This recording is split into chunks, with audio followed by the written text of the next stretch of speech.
Ninguém te avisa que o pior não é a separação. O pior é o silêncio que vem depois. Você chega em casa e a porta ainda rende do mesmo jeito. As chaves fazem o mesmo som. Mas algo mudou. Algo que você não consegue nomear nos primeiros dias. Algo que só se revela quando você fecha a porta e percebe que não há mais ninguém do outro lado. O vazio após o fim de um relacionamento não é dramático. Ele não chega gritando. Ele se instala aos poucos, como uma presença que você demora a reconhecer. E quando reconhece, já está tarde demais. Você já se acostumou com ele. Flávio Gicovati, psiquiatra e estudioso das relações humanas, dedicou anos investigando o que acontece com as pessoas quando um amor termina. Não a parte visível, aquela que todo mundo vê, mas a parte silenciosa. A que ninguém menciona. A que você enfrenta sozinho, quando não há mais nada para dizer e ninguém para escutar. Porque o fim de um relacionamento não se resume ao dia em que um de vocês saiu de casa. Ele se revela nas semanas seguintes. Nos meses que vêm depois. Nos pequenos momentos em que você percebe que a vida que vocês construíram juntos agora é apenas sua. E que você não sabe mais como habitá-la. O silêncio que fica depois do divórcio não é apenas ausência de som. É ausência de propósito. É a sensação de que os dias perderam o contorno. Que as horas não têm mais estrutura.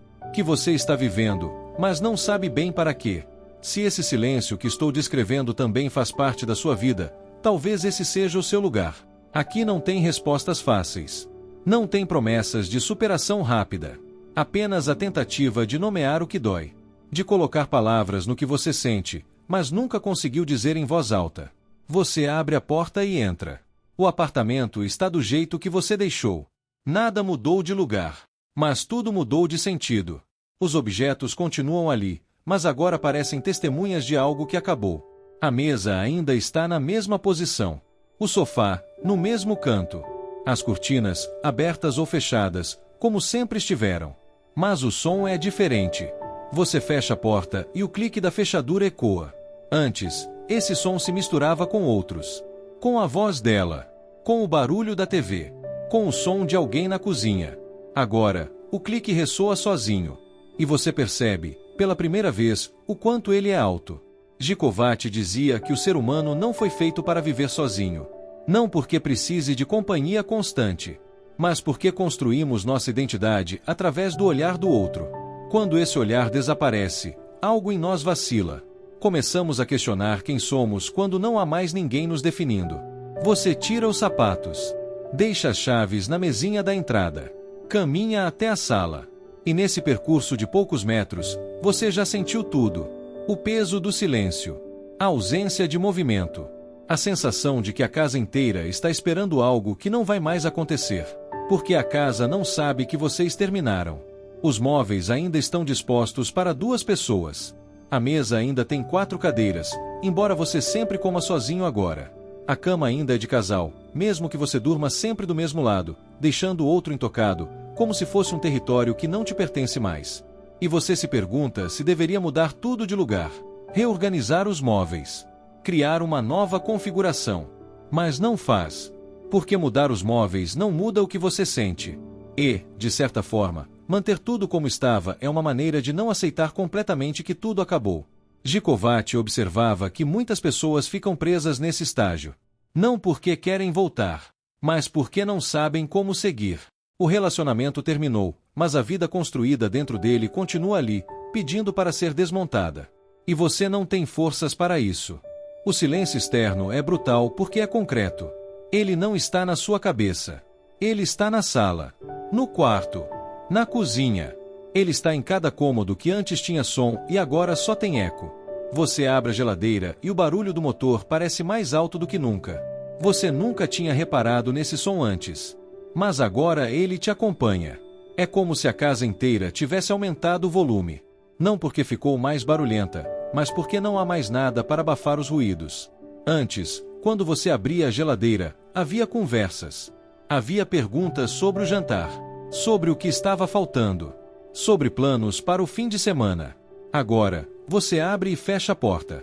E o silêncio que vem depois é tão pesado que você quase sente vontade de dizer algo. Qualquer coisa. Só para quebrar o vazio. O som das suas próprias chaves te assombra. Você coloca a mão no bolso e elas tilintar. Esse som sempre existiu, mas agora ele ressoa diferente. Porque é o único som que te anuncia. Antes, você chegava em casa e alguém sabia que você tinha chegado. O som das chaves era um aviso. Agora, é apenas um barulho que ninguém escuta.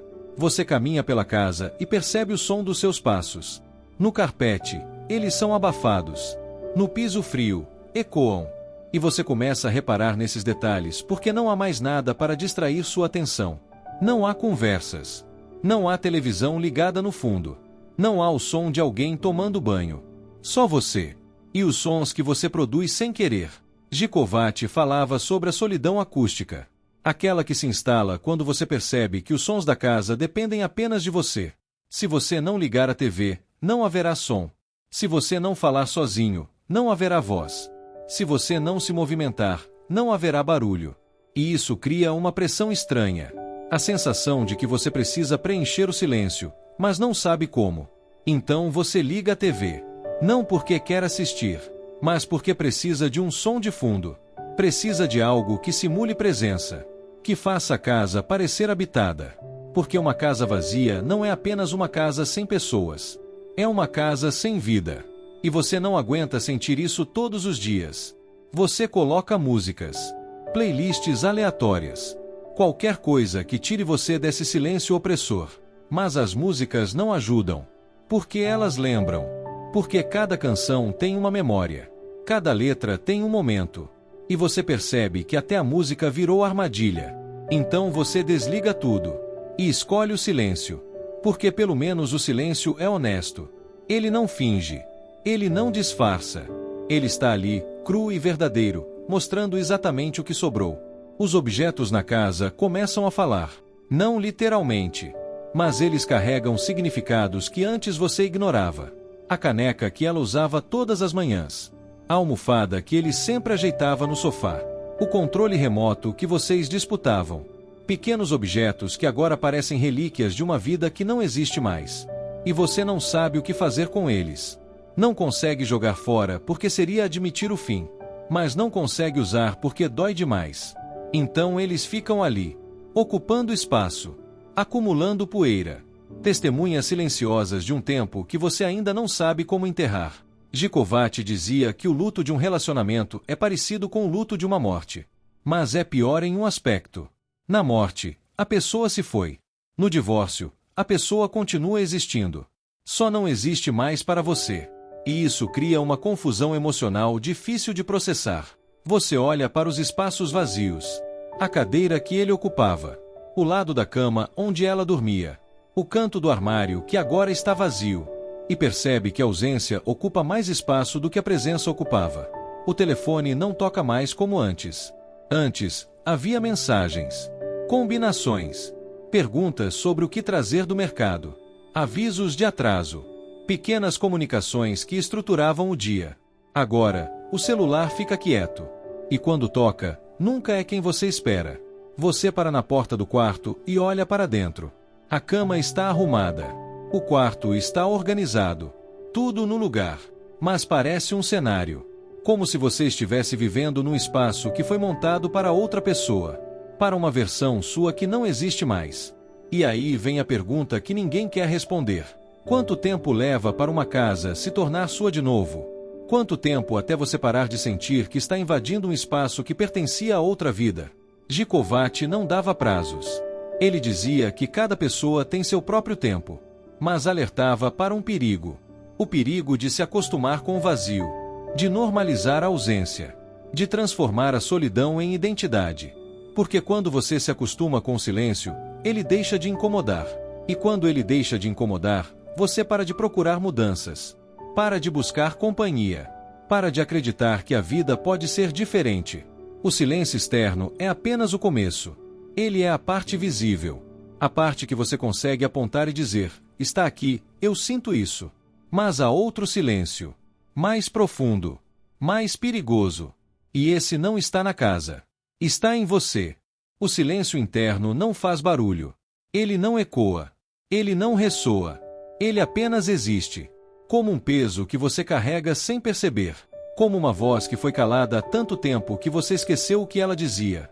Quando você está sozinho na casa silenciosa, os pensamentos começam. Eles não vêm de forma organizada. Não seguem uma lógica.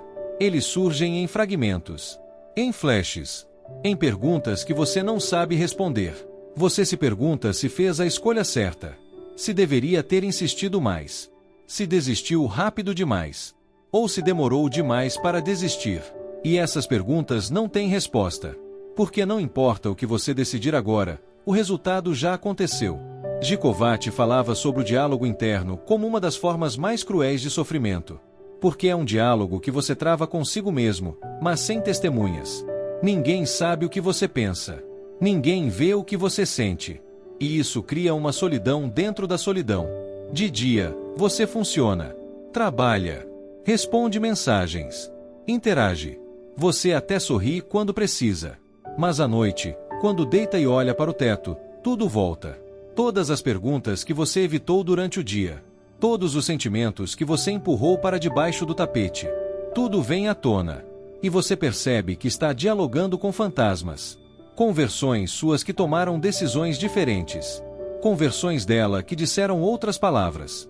Com versões da relação que nunca existiram, mas que você insiste em imaginar. Porque o fim de um relacionamento não é apenas o fim da pessoa. É o fim de todos os futuros que você imaginou. Das viagens que não vão acontecer. Das conversas que não vão existir. Dos planos que foram abandonados no meio do caminho. E isso cria um tipo estranho de luto. Você não está de luto pela pessoa. Muitas vezes, você sabe que era melhor terminar. Você está de luto pela vida que vocês não viveram. Pelas possibilidades que se fecharam. Pelo futuro que você desenhou na cabeça e que agora não tem mais forma. G. Kovács observava que muitas pessoas se sentem culpadas por sentirem alívio. Porque, em algum nível, o divórcio trouxe paz. Trouxe o fim de brigas, de tensões, de silêncios hostis. Mas admitir esse alívio parece errado. Como se você estivesse traindo tudo o que vocês viveram. Então você guarda isso. Não fala para ninguém. Porque as pessoas esperam que você esteja triste. Esperam que você sofra. E você até sofre, mas não da forma que elas imaginam. Você sofre porque não sabe quem você é agora. Porque passou tanto tempo sendo parte de um nós que esqueceu como ser apenas eu. E essa é a solidão mais profunda. A de não se reconhecer. A de olhar no espelho e ver alguém que você conhece, mas que ao mesmo tempo parece um estranho. Você começa a evitar certos lugares. Restaurantes onde vocês iam. Ruas que vocês percorriam. Filmes que vocês assistiam juntos. Porque esses lugares carregam memórias. E memórias doem quando não há mais futuro. Mas evitar não resolve. Porque a memória não está apenas nos lugares. Ela está em você. Nos seus gestos. Nas suas preferências. No jeito como você arruma a cama. Na forma como você faz café. Em pequenos hábitos que você adquiriu vivendo com alguém e que agora não fazem mais sentido. E você se pergunta quanto tempo leva para desaprender alguém. Quanto tempo até você parar de comprar o pão que ele gostava. Até deixar de preparar a mesa para dois. Até parar de esperar um boa noite que não vai mais chegar. G. Kovács dizia que o cérebro demora para aceitar o fim. Que os hábitos se enraizam de tal forma que mesmo quando a pessoa não está mais lá, o corpo continua agindo como se estivesse. E isso cria uma dissociação estranha. Você sabe que terminou. Mas seu corpo ainda não aprendeu. As redes sociais não ajudam. Você vê casais felizes. Fotos de jantares românticos. Posts sobre aniversários de namoro. E sente uma pontada. Não porque quer estar naqueles relacionamentos. Mas porque percebe que o mundo continua girando. Que as pessoas continuam amando. E você está parado. Preso num vazio que ninguém vê. Porque a solidão pós-divórcio é invisível. As pessoas não perguntam como você está. Não da forma que perguntariam se alguém tivesse morrido. Elas acham que você já superou. Que já seguiu em frente. Que está tudo bem. E você deixa acharem. Porque é mais fácil do que explicar. É mais simples do que dizer que você ainda acorda no meio da noite sentindo falta de algo que você nem sabe definir. Que você ainda olha para o lado vazio da cama e sente um aperto. Que você ainda pega o celular esperando uma mensagem que não vai chegar. G. Kovács alertava para o perigo da negação emocional. De fingir que está tudo bem quando não está. De acelerar o processo de superação porque as pessoas esperam isso de você. Porque cada um tem seu tempo. E forçar esse tempo só adia o inevitável. Você começa a se perguntar se vai se acostumar com isso, com o vazio, com a ausência, com a sensação constante de que algo está faltando. E a resposta te assusta. Porque sim, você vai se acostumar. Porque o ser humano se adapta a tudo, até ao que deveria ser insuportável. E isso é, ao mesmo tempo, uma bênção e uma maldição. É bom porque significa que você vai sobreviver. Mas é ruim porque significa que você pode esquecer. Pode normalizar. Pode transformar essa solidão em algo tão comum que você para de questionar. As noites são as piores. Porque de dia você se distrai. Mas à noite, não há para onde correr. Você está sozinho com seus pensamentos, com suas dúvidas, com suas certezas que não são tão certas assim. E você percebe que o maior medo não é ficar sozinho. O maior medo é se acostumar com a solidão. É acordar um dia e perceber que você não lembra mais como é dividir a vida com alguém. Que você não sabe mais como ceder, como negociar, como amar sem medo. Gicovati dizia que o divórcio não ensina apenas sobre o outro.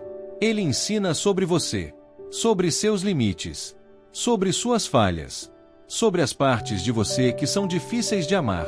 E encarar isso é doloroso, porque é mais fácil culpar o outro, mais confortável acreditar que o problema estava só nele. Mas nos momentos de silêncio, quando você está sozinho e não há ninguém para impressionar, a verdade aparece. Você vê sua parcela de culpa, suas omissões, suas palavras que feriram, seus silêncios que machucaram mais do que gritos. E isso pesa, porque você não pode mais pedir desculpas, não pode mais consertar, não pode mais voltar atrás. Só pode carregar, e aprender, e tentar não repetir. O silêncio interno é onde mora o arrependimento. Não o arrependimento de ter terminado, mas o arrependimento de não ter sido melhor enquanto estava junto, de não ter valorizado enquanto tinha, de não ter dito enquanto podia. E você percebe que o fim não foi um dia, foi uma sequência de dias, de pequenas desistências, de palavras não ditas, de abraços que você deixou de dar, de momentos que você deixou passar porque achou que teria outros. E quando percebeu, não tinha mais nenhum.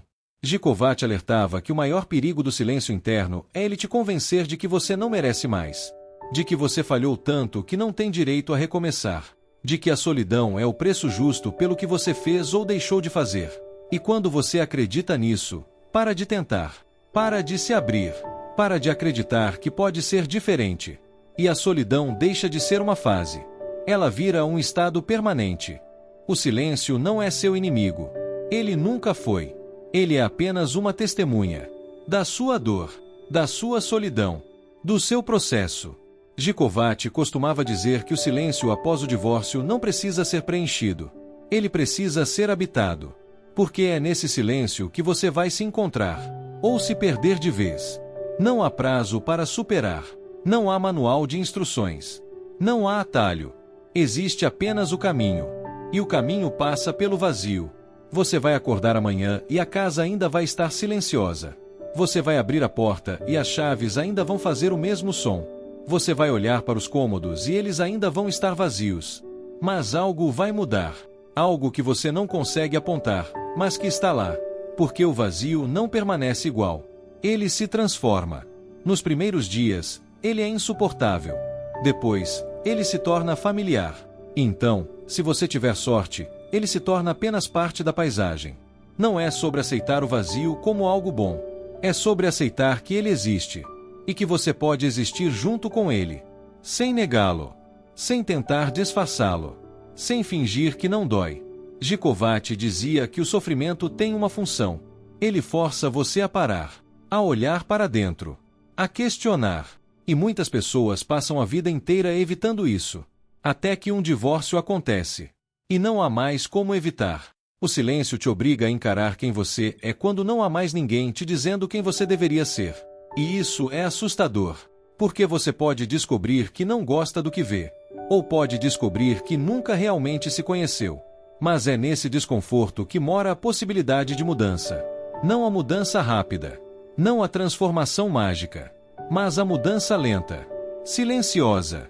Aquela que acontece sem que você perceba, até que um dia você olha para trás e vê que está diferente. Você ainda vai sentir falta. Ainda vai olhar para o lado vazio da cama e sentir um aperto. Ainda vai ouvir uma música e lembrar. Ainda vai passar por um lugar e sentir saudade. Mas a intensidade muda. A frequência diminui. E um dia você percebe que conseguiu passar o dia inteiro sem pensar. Não porque esqueceu, mas porque a dor deixou de ser o centro. Ela ainda existe, mas agora é apenas uma parte. Não a única parte. Gikovati não prometia cura. Ele não acreditava nisso. Ele acreditava em cicatrizes, em marcas que ficam, em lições que doem, mas que ensinam.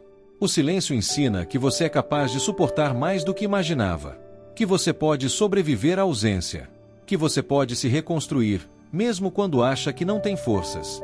Mas também ensina que algumas coisas não voltam, que algumas portas se fecham para sempre, que alguns futuros morrem antes de nascer, e que está tudo bem, porque a vida não é sobre ter tudo, é sobre lidar com o que sobra. Você não vai sair dessa experiência ileso. Ninguém sai. Você vai carregar isso nas suas escolhas, nos seus medos, na forma como você ama ou deixa de amar. Mas você vai sair. De alguma forma, você vai sair, porque não há outra opção. A vida não espera você estar pronto. Ela simplesmente continua. E você continua junto, querendo ou não. O vazio que fica quando o amor acaba não é temporário. Ele não desaparece. Ele se transforma. Vira cicatriz. Vira memória. Vira aprendizado. Vira medo. Vira sabedoria. E você aprende a conviver. Aprende que nem toda solidão é ruim. Que nem todo silêncio precisa ser quebrado. Que nem todo vazio precisa ser preenchido. Gikovati dizia que o maior ato de coragem não é recomeçar. É aceitar que algumas coisas terminaram. E que está tudo bem. Que você pode honrar o que foi sem precisar que volte. O silêncio vai continuar. Mesmo quando você encontrar alguém novo. Mesmo quando a casa voltar a ter vozes. Porque o silêncio que fica depois do divórcio não é apenas sobre a ausência da pessoa. É sobre a ausência da versão de você que existia naquela relação. Essa versão morreu. E você está de luto por ela. Por quem você era quando amava daquele jeito. Quando acreditava daquele jeito. Quando esperava daquele jeito. E talvez essa seja a parte mais difícil de aceitar. Que você não volta a ser quem era. Você se torna outra pessoa. Uma pessoa que conhece o gosto do vazio. Que sabe o peso do silêncio. Que entende a dor da ausência. Não há glória nisso. Não há troféu. Não há final feliz garantido. Há apenas você. E o silêncio. E a escolha diária de continuar. Porque o silêncio não vai te matar. Mas também não vai te salvar. Ele vai apenas estar lá. Como uma constante. Como um lembrete. Como uma testemunha do que você viveu. E do que sobreviveu. E talvez, no fundo, seja isso que Gikovati tentava dizer. Que a vida não é sobre evitar o vazio. É sobre aprender a atravessá-lo. Sem pressa. Sem julgamento. Sem esperar que seja fácil. Porque não vai ser fácil. Nunca vai ser. Mas vai ser real. E às vezes, o real é tudo o que nos resta. O silêncio que ensina não promete nada. Ele apenas testemunha. E permanece. Como um sussurro que nunca se cala completamente.